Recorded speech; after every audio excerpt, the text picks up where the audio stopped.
Se nos últimos segundos da sua vida você tivesse a oportunidade dada por Deus de rever o homem que você foi, o que você veria? Que grande problema é para nós quando entendemos que nós não somos perfeitos. Toda a vontade humana anseia por ser diferente da maioria, diferente do restante do mundo. Desde Moisés, que bateu na pedra ao invés de falar com ela, desobedecendo o Senhor, demonstrando assim um resquício de autoafirmação de perfeição e de autossuficiência.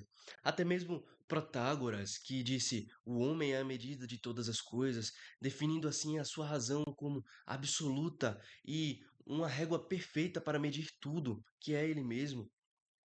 E até mesmo nós, meus amigos, que nos comparamos com os nossos vizinhos, nos comparamos com a nossa rua, nos comparamos com as pessoas que assistimos no YouTube, nos achando melhores, superiores, mais perfeitos. Mas se você utiliza um pouco do seu intelecto, você sabe que existe algo de errado com o mundo e que nada neste mundo é perfeito. Na realidade, tudo é exatamente o contrário, completamente imperfeito. E tendo em vista isso, neste vídeo de hoje, eu não pretendo mostrar para você o caminho para a perfeição.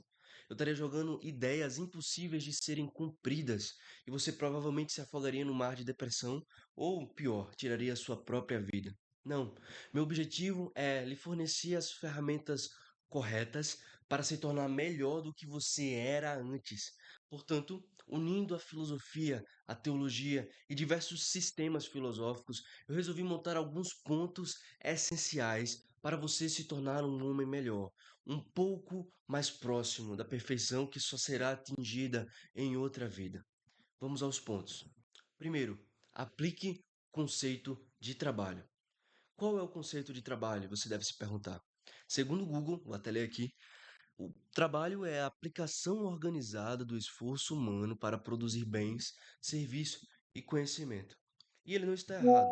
Todavia, o trabalho vai além disso, meus caros amigos. Este é uma ordenança divina.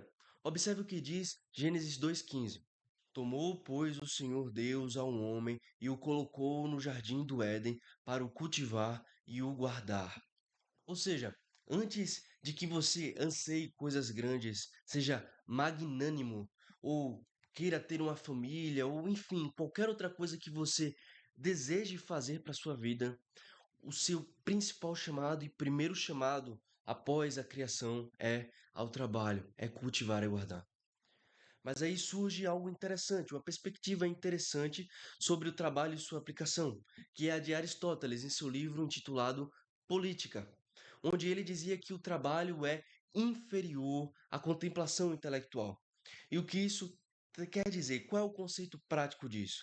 Um exemplo é quando ele diz que os servos e escravos, e até mesmo outros trabalhadores manuais, não poderiam ser cidadãos plenos, porque eles não poderiam se dedicar à filosofia ou à política ou às demais artes e às construções sociais. Porém, Santo Tomás, ele contrapõe Aristóteles em alguns pontos no tocante ao trabalho. Veja um deles. Primeiro, o trabalho é uma ordem natural. E ele ratifica o que eu falei no começo. O trabalho é uma ordenança divina e essencial para o homem, não algo inferior, mas é uma ação legítima de cumprir o propósito humano na criação. O homem como governador de toda a criação, como aquele que cultiva, como aquele que garante a segurança. E diante disso, Tomás traz 3 pontos do porquê o trabalho é uma ordem natural. Primeiro, porque ele auxilia na subsistência do homem. Veja, como o homem pode sustentar a si mesmo, a sua família ou as pessoas que dependem dele? Somente por meio do trabalho. Depois, é um dever moral, pois impede a ociosidade. E com isso, Tomás ratifica a importância do trabalho até mesmo para os monges, porque se eles não trabalhassem, eles teriam sua mente ociosa e eles poderiam mais facilmente cair nas arapucas de Satanás. E por último, ele diz que o trabalho também pode ser oferecido como uma forma de louvor a Deus, reescrevendo assim o que fala o apóstolo Paulo na primeira carta aos Coríntios. Quer comais, quer bebais, ou façais qualquer outra coisa, façam tudo para a glória de Deus. Depois, também como uma forma de contraponto a Aristóteles, Tomás diz que o trabalho se une à virtude, de forma que ele permite que o trabalho desenvolva aspectos como justiça e caridade, e outras demais virtudes como temperança, como diligência, como a própria justiça, trazendo no conceito mais minucioso de, por exemplo, os senhores darem os salários honestamente para os seus servos, temperança no sentido de evitar a obsessão pelo lucro, lucro, lucro, lucro e nada mais que isso, e diligência ao trabalhar com esforço e dedicação. Então perceba que Tomás diz que o trabalho, ele auxilia a virtude. Ele também diz, em contraponto a Aristóteles, que o trabalho é um meio de santificação. Ou seja, ele pode ser uma forma de penitência ao refletir-se sobre seus próprios pecados, ao realizar o ato de trabalhar. Isso acontece com muitas pessoas quando existe uma função no trabalho que é mais automática, que você já tem a plena noção do que acontece, seus músculos trabalham por si só, e você utiliza daquele momento em específico para pensar: poxa, o erro que eu cometi, poxa, aquilo que eu fiz de errado é uma forma de penitência, até mesmo de autocastigo e autoflagelação racional. Ele também diz que o trabalho pode ser combinado à contemplação intelectual e não precisa necessariamente ser antagonista, mas que ambos juntos corroboram para a maior glória de Deus, que merece o louvor de ambas as partes, seja de uma vida ativa, seja de uma vida contemplativa. Portanto, meus queridos, o homem só pode elevar-se a si mesmo, só pode atingir a sua melhora quando ele exerce o seu primeiro chamado, que é cultivar e guardar. Sem isso, você nunca atingirá a sua melhoria completa. A segunda ferramenta que você pode utilizar para o aprimoramento de si mesmo é a busca pelo conhecimento. E Tomás argumentava o seguinte no tocante a isso: o conhecimento é parte da natureza humana, é essencial para a natureza humana. Por quê? Pois ele via a racionalidade como um traço distintivo do homem. Você está acostumado a essa separação: animal racional, animal irracional, sendo racional o homem, irracional, por exemplo, um leão. A racionalidade é uma característica fundamental. Isso traz a cuididade do ser humano, ou seja, a definição do que o ser humano é. O ser humano é um ser racional. Portanto, Tomás afirmava o seguinte quando ele queria tratar disso: que o homem é naturalmente inclinado a conhecer. Depois ele dizia que a racionalidade, a razão, é uma faculdade dada por Deus para investigar o mundo e compreender o seu propósito, tanto o propósito do mundo, tanto o seu propósito para com o mundo, tanto o próprio conceito de propósito, tanto o propósito de cada coisa para com cada coisa. Consegue compreender? Ele também dizia que o ato de conhecer é um dos modos pelos quais o homem reflete a imagem e semelhança de Deus. Ou seja, para Tomás, adquirir conhecimento não é opcional, mas parte essencial da natureza humana e do propósito do ser humano. Depois disso, Tomás passa para uma reflexão sobre os tipos de conhecimento, dividindo assim o conhecimento em duas partes.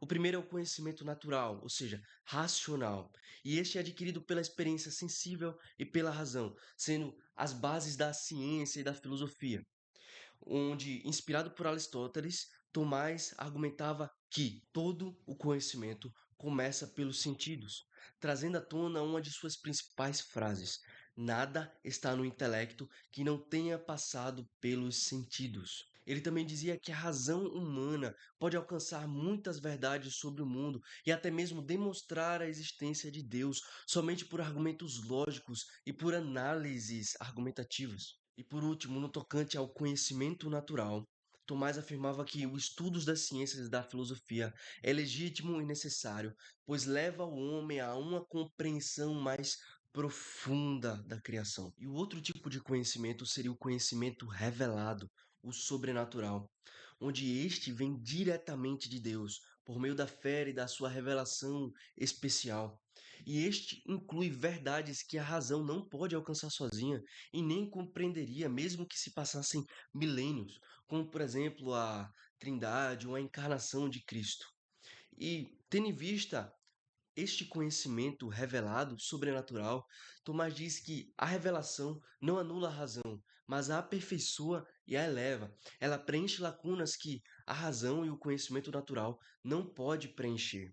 Ele também diz que a teologia é a ciência mais nobre, pois tem como objeto Deus e a salvação da alma. E não existe maior nobreza, como, por exemplo, conhecer as outras coisas do mundo. Isto não é mais nobre do que o conhecer de Deus, das coisas do céu e da salvação da própria alma. E assim como a teologia é uma suma nobreza, o intelecto humano precisa da graça divina para compreender plenamente a verdade do céu, as verdades mais elevadas.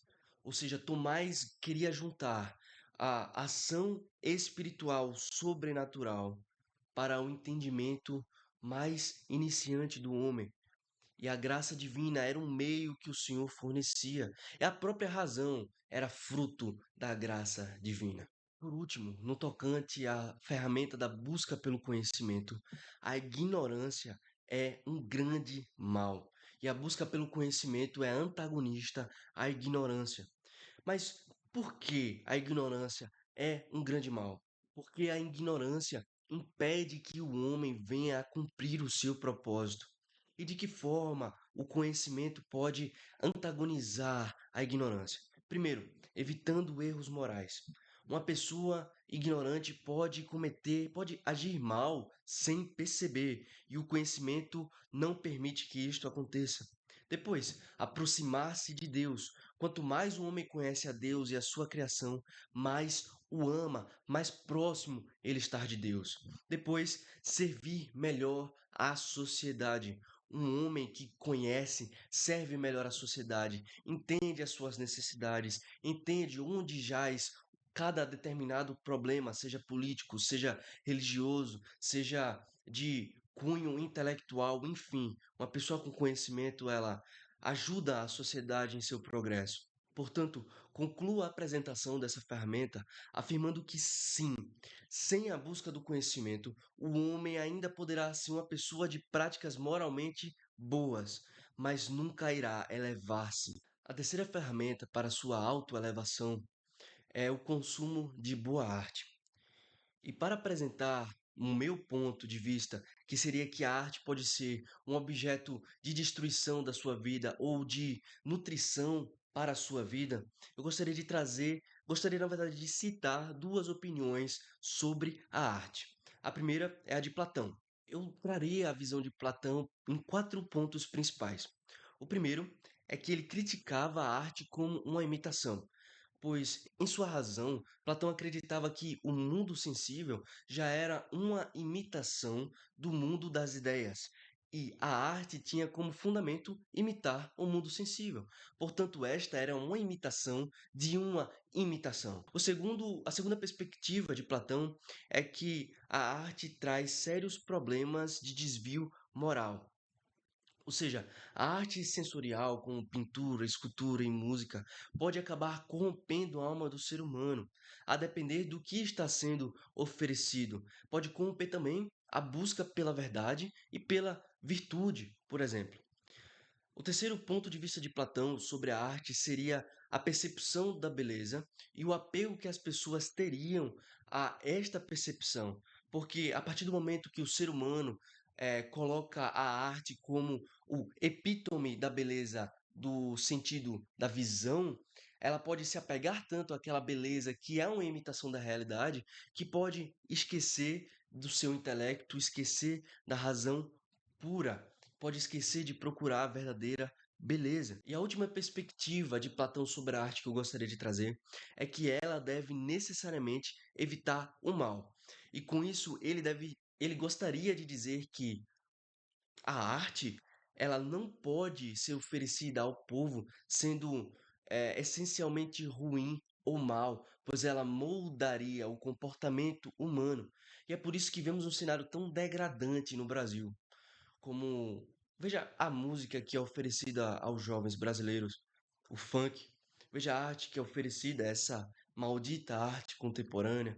Então, Platão percebendo que a arte poderia moldar o comportamento do ser humano, diz que esta não poderia ser mal, nem poderia oferecer maldade. O outro ponto de vista sobre a arte que eu gostaria de trazer para vocês é o de Santo Tomás.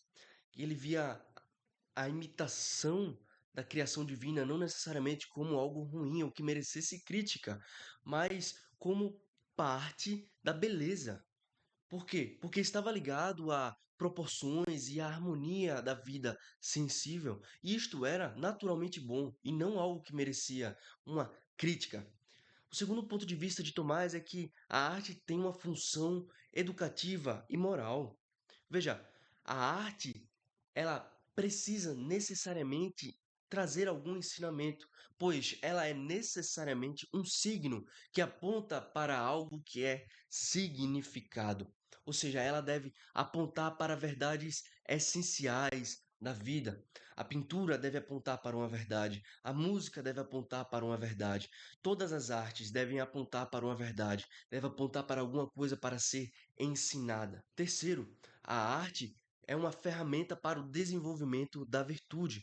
E Tomás de Aquino afirmava isso porque uma arte bem feita para ele revela a beleza divina, também suas proporções e harmonia, mas que esta pode ajudar o ser humano a se aproximar de Deus e a refletir sobre a verdade. E é por isso que as catedrais romanas exibiam imensos portfólios artísticos de pintura sobre seu teto para remeter o homem a verdades bíblicas, como por exemplo de sua salvação, a realidade do inferno, a realidade da busca pela verdade e assim sucessivamente. Portanto, mesmo que alguns pontos ainda venham a entrar em discordância entre Tomás e Platão, você precisa concordar comigo que a arte pode ser uma ferramenta de nutrição para a sua vida. Se você consumir boa música, se você consumir um bom filme, uma boa pintura, uma boa arte em geral, pode ter certeza, aposte todas as suas fichas, que a sua vida vai entrar em outro patamar. Ela será elevada a níveis que você não poderia compreender. A próxima ferramenta que eu venho trazer-vos para a sua autoelevação é a ferramenta da caridade, do serviço ao próximo. Eu gostaria de trazer alguns pontos sobre a mesma que você deve focalizar. O primeiro é que a caridade, ela necessariamente precisa ser o pilar de todas as outras virtudes. Segundo Tomás, ela é a virtude mais elevada. Por quê? Porque ela é a base de todos os atos morais que você pode praticar. Esta é a realização do segundo mandamento do Senhor, ou pelo menos do segundo mandamento que Cristo resume os 10 mandamentos. Ele diz: Amarás o Senhor teu Deus de todo o teu coração, de toda a tua alma, de todo o teu entendimento, e ao próximo como a ti mesmo. E isto poderia ser resumido em uma palavra: caridade. Porque com a caridade você força a negar-se a si mesmo. Você se força a ter empatia para com o próximo, se força a se colocar no lugar do próximo, a carregar a sua própria cruz, a tirar a trave do seu próprio olho. Veja quantos benefícios a caridade traz para a prática da vida do ser humano. Isto é o serviço. E um homem elevado, ele entende que o seu papel está centralizado na praxis da caridade, na prática da servidão. Ainda tratando sobre a servidão, eu gostaria de trazer mais dois pontos. E o primeiro é que a servidão, servir, a caridade é o epítome da imitação de Cristo. Porque, em última instância, o serviço aos outros é uma imitação ipsilitri do que fez Cristo. Veja, Cristo obedece a Deus Pai, vindo ao mundo. Cristo obedece a Deus Pai, sacrificando-se em prol dos nossos pecados. Tudo isso remete à servidão. E esta servidão também é nos passada por sermos imitadores do Senhor Jesus aqui na terra. Portanto, observe que a servidão, a caridade, ela é o epítome da imitação de Cristo. Ela eleva a alma do ser humano até próximo à perfeição. Aquele ser humano, na verdade, Cristo fala sobre isso. Cristo diz: aquele que quiser ser grande, primeiro sirva a todos.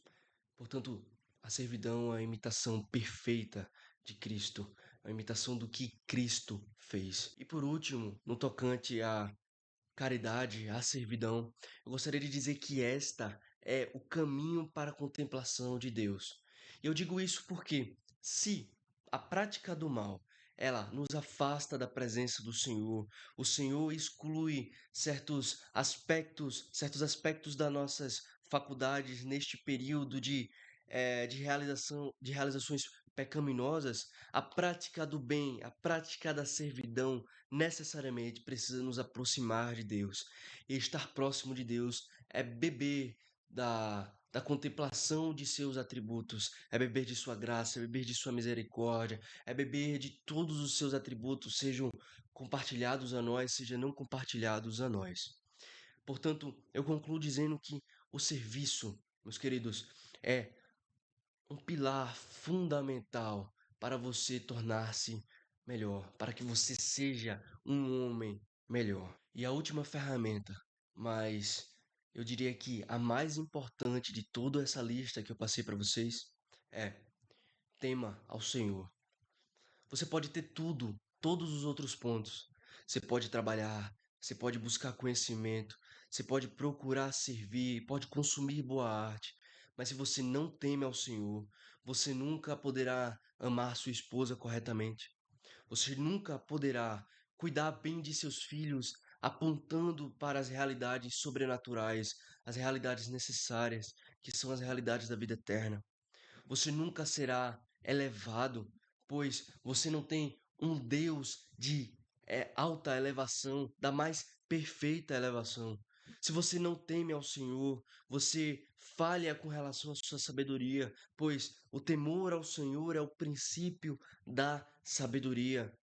Portanto, meu querido, para concluir essa lista, você precisa entender que você deve temer ao Senhor de todo o seu coração, com toda a sua reverência, com todo o seu amor, pois Ele é o Criador e nós somos a criatura. E isto implica dizer que Ele é digno de temor. E para sermos boas criaturas, até mesmo para nós mesmos, precisamos reconhecer o Criador como sendo o Criador e precisamos temê-lo diante disso. Agradeço demais se você ficou até o final do vídeo e eu gostaria de fazer um último pedido para você. Gostaria que você curtisse, se inscrevesse, ativasse as notificações ou tudo aquilo que os outros influenciadores falam para você fazer no final do vídeo. Mas mais importante que isso, aqui embaixo vai ter um link para você acessar uma comunidade. E nesta comunidade do WhatsApp é completamente gratuita e nós teremos ali vários momentos, momentos de debate por mensagem de texto, abertura de lives para uma aula em específica e até conteúdos exclusivos. Então você pode ficar à vontade para adentrar nessa comunidade completamente gratuita e nós nos encontraremos por lá.